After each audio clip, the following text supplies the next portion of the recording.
Hello, friends. Welcome to episode 55 of the podcast. And I'm calling this Stop the Food Madness. Yeah, to stop the madness, period. I mean, we're all in a state of madness of some kind or another these days. And food madness is one of those, I think. In a little bit, I'm going to give you 7 ways for food addicts to survive the holidays. I mean, I think we could use all of these before our Thanksgiving dinners, right? But, this year, our family is having a quiet Thanksgiving with just our immediate family. At least that's the plan. And we'll probably play some board games, have fun just hanging out together. It will be a perfect Thanksgiving because food and a big meal will not be the main focus this year. We'll eat, of course, but we know food doesn't have to get the big billboard for Thanksgiving dinner. I mean, why does it anyway? What happened for that to take place? Well, I'm not going to give a history of Thanksgiving, but, it was a celebration. But Thanksgiving can be a celebration without fattening foods that cause us to be unhealthy. Before I lost an extreme amount of weight, I made some drastic changes in my life. I had this love-hate relationship with Thanksgiving and any other big holiday that included meals. I would always just salivate even thinking of all of the decadent dishes that I planned to serve or that would be served if we were going elsewhere. I loved the food, of course, back then, but I really hated the fact that it seemed like I had no ability to control what and how much I ate. I knew I'd be angry with myself when I saw the numbers start to rise on the scale the next day or a few days even after that. But still, I planned. Yeah, I purposely planned to overeat. I dreamed about the food. It was front and center of my mind. I looked forward to it, and yet I dreaded what seemed to stop what I couldn't seem to stop, which was eating the unhealthy foods I craved. For me, the food madness would start in earnest with Halloween. It would always be the first holiday to throw me off course with all of the candy available, readily accessible. And of course, as an adult, I'd buy only the kinds of candy I liked, and I'd buy them in huge quantities, more than I knew I needed, so I'd have plenty to eat before, during, and after Halloween. Just true confessions here. Then at Thanksgiving and Christmas, when they showed up every single year, many times we'd have multiple family dinners, big family dinners with lots of people and lots of food and all kinds of parties to attend. But in January, like clockwork, I'd go on a diet, just like I had the year before and the year before that and the year before that, ad nauseum, right? I'd do good after I started a diet in January until I fell off the wagon again. And actually, now that I think about it, that would usually hit, I'd usually hit the nosedive in August because that's my birthday month. And who can turn down cake and ice cream on their birthday? I mean, come on. I do it easily now, but I couldn't do it back then. It felt like I was insane because every year I'd lose, maybe a lot of weight, and then I'd gain back more than what I'd lost. It was a never-ending roller coaster ride. I wanted off, but I couldn't find that stop button. And I just felt stuck in a seat that I couldn't get out of. Literally. because really I couldn't get out of the seat because I was too large. Any roller coaster seat. Anyway, I'd scream to myself, can't anyone help me stop this madness? Now, I was obviously talking to the right person. I was talking to myself, because only I could prevent the forest fires that I had started once I began eating the things that I had no control over. Only I had the power to stop myself from sinking once again into the abyss of food addiction. But to do that, I had to allow God to be in charge of what I ate. And that is not an easy switch for a sugar and carb addict. But once I began to see the truth, it really helped me not only lose weight, but live my life in God's true abundance. I mean, true abundance has nothing to do with the abundance of food, but everything to do with accepting what God wants for my life and for your life.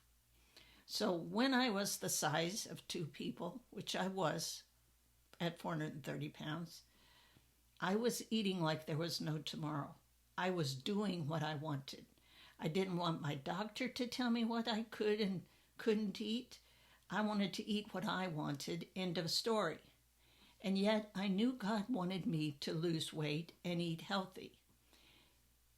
It was the one area of my life where I consistently, friends, rebelled against him. And even when I went on diets, I was still rebelling against him. Even if I stayed on the diet. And you say, well, how can that be if he wanted you to lose weight?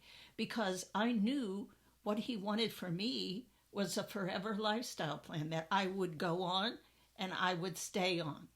Not some supposed quick fix diet, which would happen come January when I halfway woke up from my sugar and carb coma.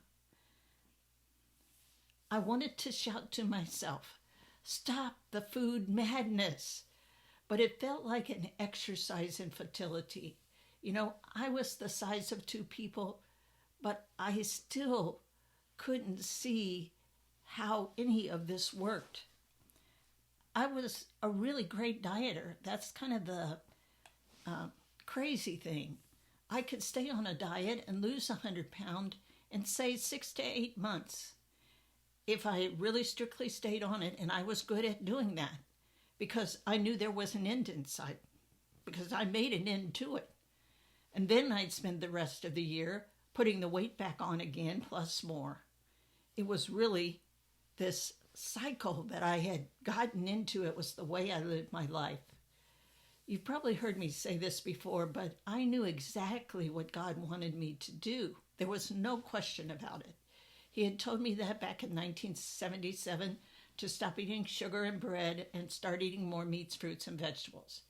He didn't give that to me as a diet to follow, although at the time that's kind of what I thought.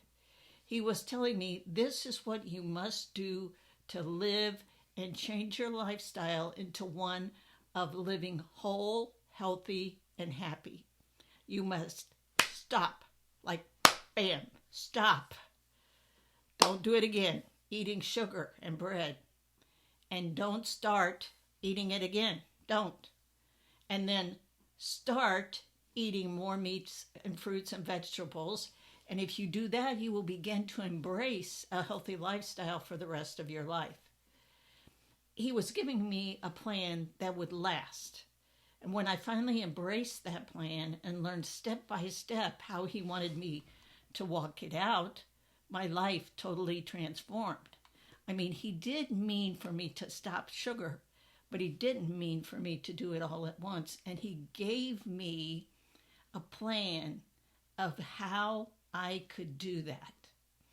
So let's go back to Thanksgiving and Christmas especially, because that's what is looming in front of us right now. And many of those I know who want to lose weight have that same love-hate relationship with the upcoming holidays that I described. And we don't want to pack on the pounds. Through the holidays, we don't want to pack on the pounds at all, but we know the holidays are big temptation times. So even if you pigged out at Halloween already, raise your hand if you did. I didn't. We had oranges here. We had some candy. My husband bought some candy, but we just, this is about a week after Halloween that I'm recording this, and we just gave that candy away to the ladies who were cleaning my house today, because none of us eat candy here, so we gave it away. But even if you pigged out at Halloween, and if you're still even eating candy from Halloween, remember this: we are only a failure when we don't learn from our mistakes. So learn that doesn't work for you, and there's a better way to do it. So I want to give you 7 tips to help stop the food madness during the holidays. And maybe some of these will help you. First of all, and I think this is really, really important, maybe the most important step, figure out what you want to commit to doing regarding eating during the holidays. Do that in advance.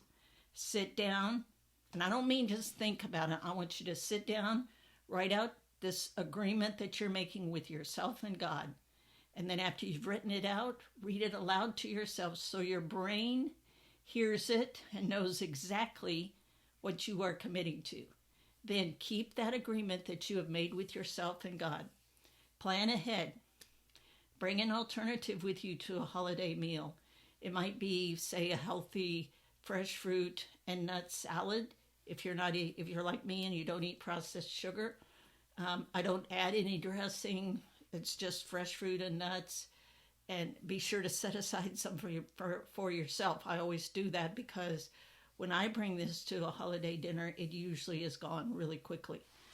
Many people are just waiting for alternatives to the sugary desserts. Number 2, know your limits. For me and many others I know, that is that we should not eat sugar-laden desserts. Even one bite can be too much, but you have to figure out what your limit is and ask God, what is my limit? Many times during the holidays, we falsely use the phrase, just this little bite won't hurt. I'll just have one piece of pie and then I'll be done. While this may work for some people if you're not a bona fide sugar addict, it does not work for those of us who know we are in the category of being a sugar and carbohydrate addict. One bite leads to another piece and another piece to another, and before we know it, we have lost track. As my mentor likes to say, 1 is too many and 10,000 is not enough. This is true for addictions of all kinds. Let me say that again. 1 is too many and 10,000 is not enough. So here's number 3. When filling your plate, choose a smaller plate if available. Now, when I buy paper plates or plastic plates for any meal that I serve, I choose the smaller plates, not the dinner size, but the size that's just like an inch smaller. I mean, no one even sees the difference unless they see a larger plate nearby.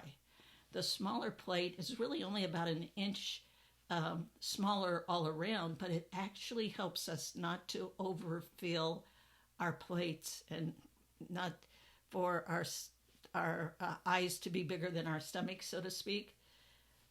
Focus on vegetables when you're filling your plate, but not the vegetable casseroles that have all the cream sauces and all that.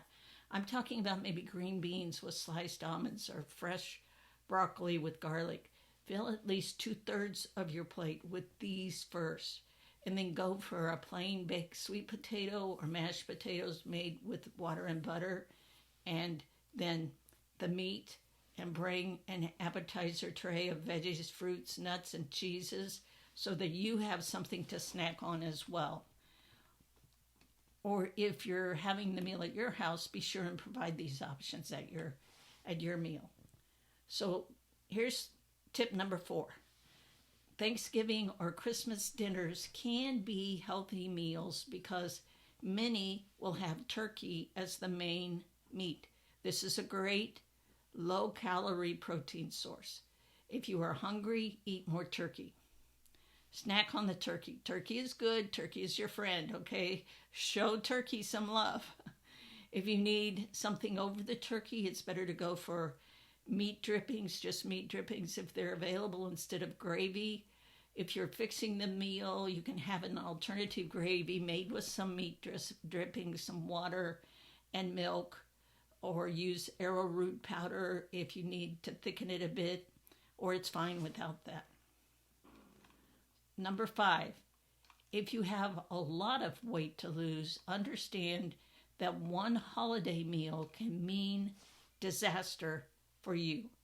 Viewing your eating plan as a forever lifestyle instead of a diet is going to help you keep on track better. It's not worth throwing away a year of work on one meal, and it can happen if you don't get back on track quickly when you get off.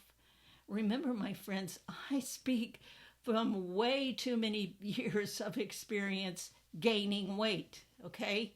Once I went off track, even just once, I'd throw my hands up in despair and I'd think, oh, why not eat that whole pie? I already ate a piece. Now, I know you've thought that same thing too, and so would I. But remember, diets are short-term fixes for a long-term problem. They do not work because we lose the weight, then put it back on as soon as we begin eating like a crazy person again. We must understand that just like an alcoholic gets better by not drinking alcohol, we will get better by not eating the foods which are addictive to us. I am living proof of that. Now, a lot of, let's do number 6. So many weight loss gurus will tell you to eat a little of your favorite dessert, to eat sugar in moderation, to save room for your favorite foods and eat less of others. I think this is a dangerous advice for us if we are obese, morbidly obese, if we are sugar and carb addicts, or if we are overeaters or even bingers. There is no stopping us once we get started. Many dietitians, nurses, trainers, and doctors really don't understand this. They don't understand how food can be addictive. However, we know our bodies better than the doctors do. Yep. We know ourselves better. We are the only ones who can begin to take charge of our own lives by listening to what God's still small voice is telling us.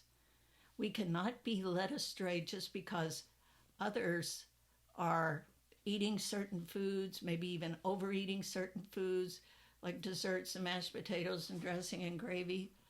But what we have to do is we have to make our decisions ahead of time.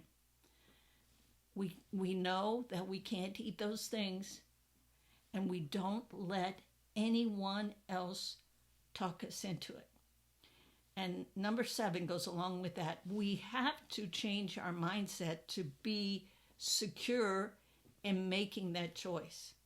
So I no longer look at holidays and worry that I will feel deprived of my favorite treats. I need only look at my before and after pictures to understand sugar and high carbohydrate laden foods are my enemies. They're not my friends. What I started to tell myself when I first began my lifestyle journey was I get to eat healthy. And now, after over 10 years of telling myself that, it is the first thing that comes to my mind when I get to a dinner filled with the things I know I shouldn't eat. That's because I also tell myself that these other people that are there, that are indulging in all these things, are stuck in having to eat junk that clogs their system and makes them continue to gain weight, feel miserable, and leading them towards an early death. They could prevent it if they just made the right decision. So I really and truly have begun to feel sorry for people that I see and that I know are stuck in that cycle.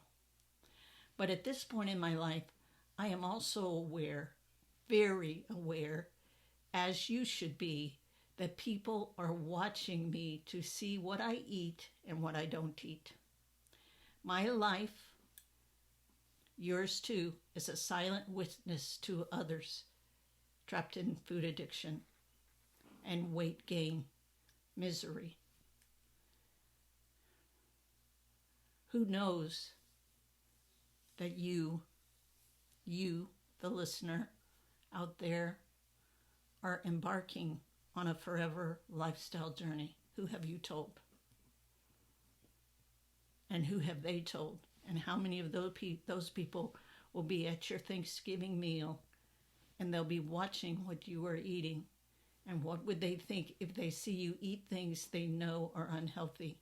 They may be just waiting and watching to see what you eat to make their decision about what they're going to eat. And if they see you eating the right things, what kind of witness does that bring to them? But if they see you eating the wrong things, what kind of witness is that? You know, people ask me, don't you want to be free to eat whatever you want? No, I don't. Because I didn't never make very good choices, and that mindset is what got me to 430 pounds in the first place. Eating whatever I wanted. That's what got me there. One of my favorite podcast personalities is Jennifer Allwood, and at the end of any podcast interview, she asks people this question: what does freedom mean to you? So if I ever get interviewed by her and I get to answer that question, here's what I'll say. Freedom is being free from the stronghold that tells me I have to eat that brownie, cake, or dessert, or I will die. Freedom is not feeling bound to the foods that call my name in the middle of the night and draw me to them. Today, I am free. I am free from my cravings. I am free to say no to food temptations. I am free to walk away and not feel drawn to the foods that capture and enslave me again. I am free to make healthy choices. I am free to provide good fuel for my body. You know, I am not sure this year what our Thanksgiving meal is going to look like.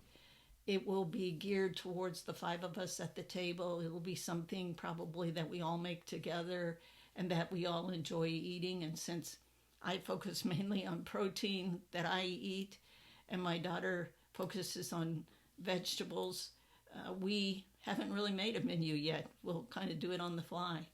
That's because Thanksgiving really isn't about the food anymore.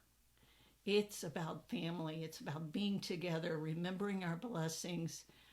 And we have this tradition in our family that we go around the table before the meal and we say one thing we are thankful for that year. And I look forward to that tradition. I love to hear what people are saying about the one thing that this year has brought that they are thankful for. So one rule we have is that you can't say the same thing someone else had because, you know, everybody would say family. That's like a given, right? But this year, I am so thankful to be alive and finally know beyond a shadow of a doubt that I am living out what God has in mind for me. I love that He allows me to serve Him as an author, coach, podcaster, and blogger. So today, before I leave this podcast episode, I want to give you both a challenge and then a blessing, okay? First, the challenge. Do this. Write down 100 things you are thankful for that this year has brought. Then tell God thanks for each and every one of those. If you are wanting to begin your forever lifestyle change plan, if that's something that's on your list, I encourage you to join us in Overcomers Christian Weight Loss Academy. Doors are still open, and there's still time to get into our Breaking Strongholds course. As always, that link will be down in the show notes. Now, let me leave you with this blessing, and it's from Romans 15:13 in the Passion Translation, one of my favorite verses. Now may God, the inspiration and foundation of hope, fill you to overflowing with uncontainable joy and perfect peace as you trust in him. And may the power, oh friends, may the power of the Holy Spirit continually surround your life with his super abundance until you radiate with hope. Have a blessed Thanksgiving. And remember, stop the food madness. Sweet grace for your journey.